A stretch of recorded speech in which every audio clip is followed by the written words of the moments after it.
Ukiamka wewe asubuhi unafanya nini? Ukiamka asubuhi wewe kazi yako ni nini?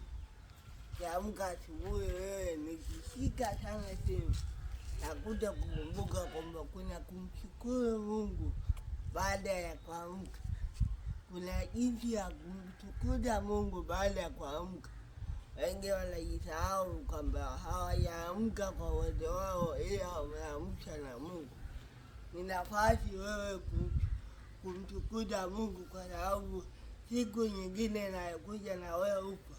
Kuna watu hiyo kesho ambayo wewe unaipangia ratiba. Kuna watu wengine wanaomba hata hiyo kesho ifike wao wawepo.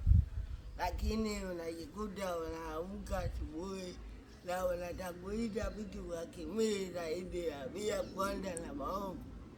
Siku ambayo utakuja kuamka ukiwa dhaifu ndio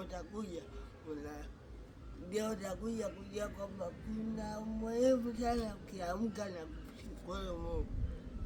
Hebu mshukuru Mungu unapoamka kwa sababu ujue ni siku ipi ambayo unaweza usiweze kuamka kabisa. So inabidi mtangulize Mungu na kumpa Mungu sifa kila siku ya siku yako. Acha kutolea mazingira na kutolea dunia kwa sababu tu unaamka unafanya kazi kwa nguvu zako na unafanya kila kitu ukaona kwamba hii dunia yote ni yako. Mshukuru Mungu.